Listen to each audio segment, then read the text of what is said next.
Hasto Kristianto, Sekretaris Jenderal PDIP, adalah salah satu tokoh sentral politik Indonesia yang namanya kerap menghiasi pemberitaan nasional. Lahir di Yogyakarta pada tahun 1966, Hasto dikenal sebagai sosok yang cerdas, tegas, dan memiliki dedikasi tinggi terhadap partainya. Karier politiknya dimulai sejak muda dan ia telah lama menjadi bagian dari lingkaran inti PDIP, menjabat sebagai sekjen sejak 2015. Dalam berbagai kesempatan, Hasto tampil sebagai juru bicara utama partai, menyuarakan sikap politik PDIP di tengah dinamika politik nasional yang penuh tantangan. Ia dikenal vokal, loyal, dan kerap menjadi motor penggerak partai, terutama saat pemilu 2024. Hasto memainkan peran penting dalam merancang strategi pemenangan, menggalang dukungan akar rumput, dan menjaga soliditas internal partai. Tak jarang, ia tampil di depan publik untuk membela kebijakan partai dan menjawab berbagai isu yang berkembang. Kepemimpinannya di masa kampanye membuatnya semakin disorot, baik oleh pendukung maupun lawan politik. Namun, namanya mencuat bukan hanya karena kiprah politik, melainkan karena terseret kasus suap pergantian antar waktu anggota DPR yang juga melibatkan buronan Harun Masiku. Kasus ini menjadi perhatian publik karena menyeret nama-nama besar di dunia politik dan menimbulkan pertanyaan tentang integritas partai serta komitmen pemberantasan korupsi di Indonesia.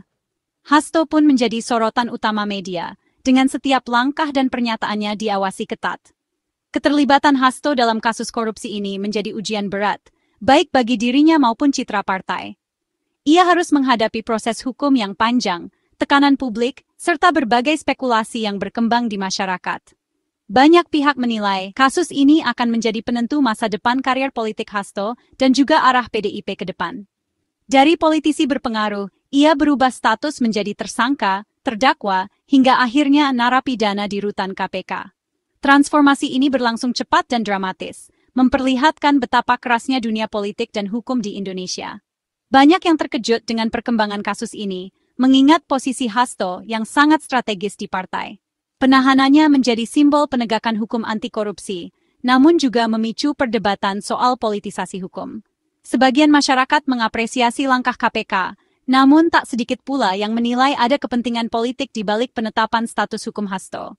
Isu ini pun memecah opini publik dan menambah kompleksitas dinamika politik nasional.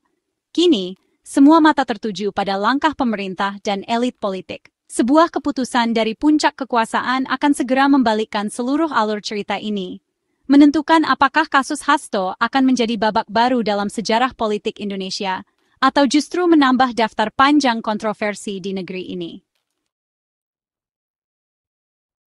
Kasus Hasto bermula dari pengembangan perkara suap Wahyu Setiawan dan Harun Masiku.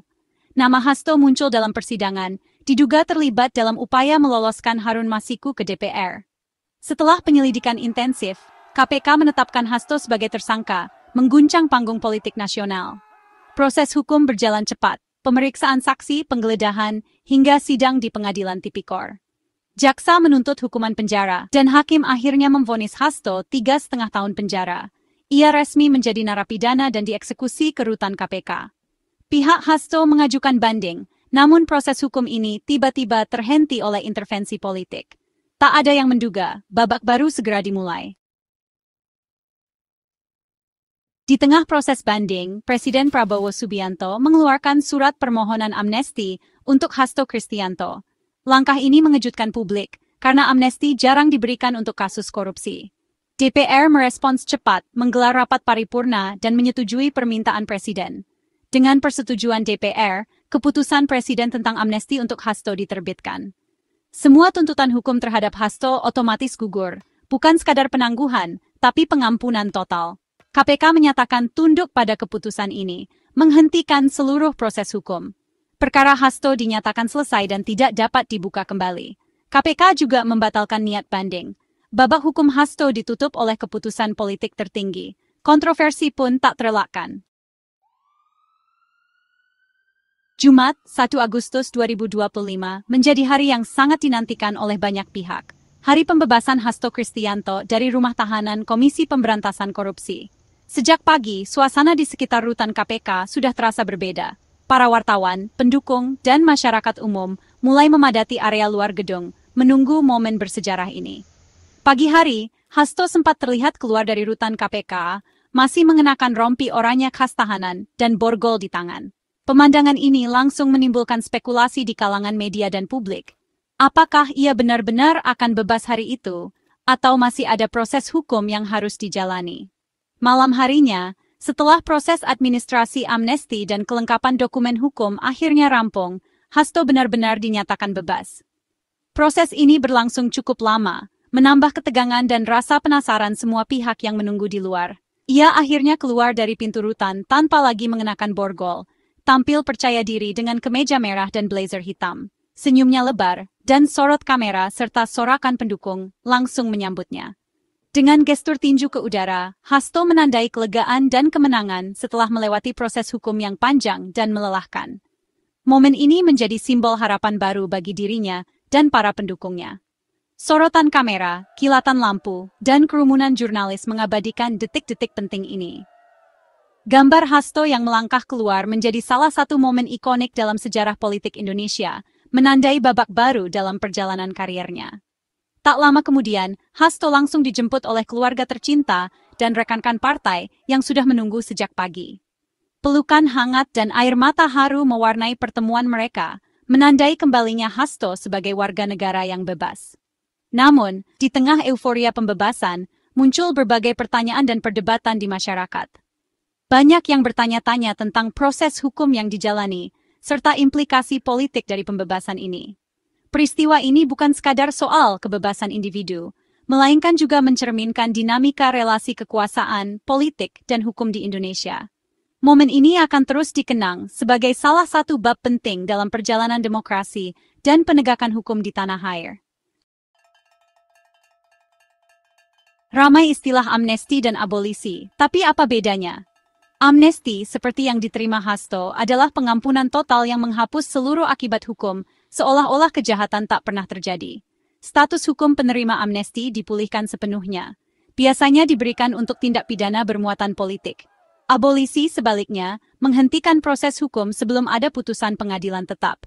Dengan abolisi, kasus ditutup sebelum vonis dijatuhkan. Kedua hak ini hanya bisa diberikan presiden dengan pertimbangan DPR sebagai bentuk check and balances. Namun, praktiknya sering dipengaruhi lobi politik. Amnesti untuk Hasto bukan satu-satunya.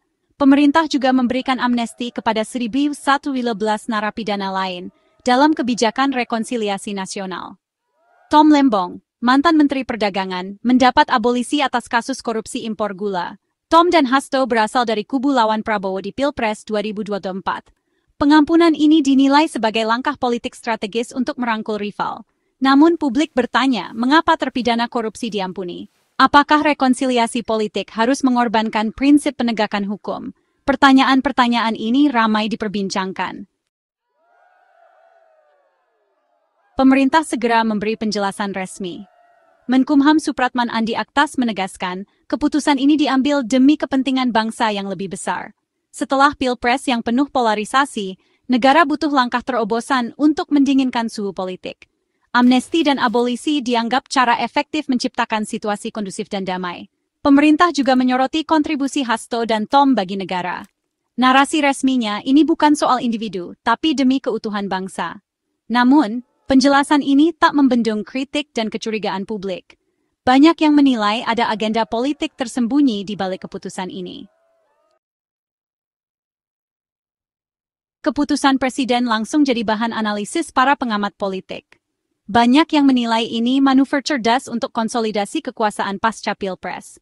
Amnesti untuk Hasto dianggap tawaran damai kepada PDIP, membuka peluang koalisi besar. Namun, risiko besar mengintai publik bisa menilai komitmen anti korupsi dikorbankan demi stabilitas politik. Jika elit korupsi mudah diampuni, kepercayaan pada hukum bisa runtuh. Ini presiden berbahaya, dukungan politik ditukar impunitas hukum. Narasi persatuan nasional bisa menutupi pragmatisme politik yang mengikis demokrasi. Pertarungan idealisme hukum dan realisme politik kini dipertontonkan ke publik. Amnesti Hasto meninggalkan dampak mendalam bagi Indonesia.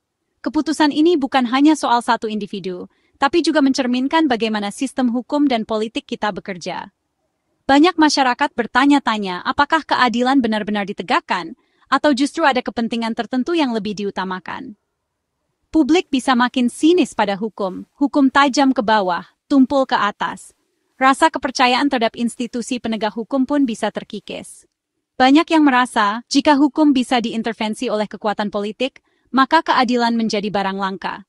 Secara politik, rekonsiliasi tercapai, tapi peran oposisi dan check and balances terancam hilang. Ketika semua pihak tampak sepakat demi stabilitas, siapa yang akan berani mengkritik atau mengawasi kekuasaan?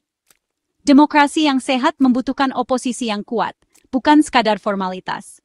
Stabilitas politik yang dihasilkan bisa jadi semu, menyembunyikan potensi penyalahgunaan kekuasaan. Di balik permukaan yang tenang, ada kekhawatiran bahwa keputusan seperti ini membuka celah bagi praktik korupsi dan pelanggaran hukum di masa depan. Bagi KPK, ini pukulan telak. Kerja keras penegak hukum seolah sia-sia. Upaya bertahun-tahun untuk membangun kepercayaan publik dan memberantas korupsi bisa runtuh hanya dengan satu keputusan politik. Jika kasus besar bisa dihentikan dengan satu keputusan politik, agenda anti korupsi terancam.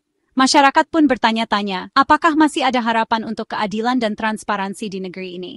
Pertanyaannya, kemana arah bangsa ini? Stabilitas di atas supremasi hukum atau sekadar episode anomali? Apakah ini akan menjadi presiden buruk atau justru mendorong reformasi lebih lanjut? Satu hal pasti, kasus ini jadi momen krusial yang menguji komitmen Indonesia pada keadilan dan pemberantasan korupsi. Pilihan yang diambil hari ini akan membentuk masa depan bangsa dan menjadi cermin bagi generasi mendatang tentang arti keadilan di Indonesia.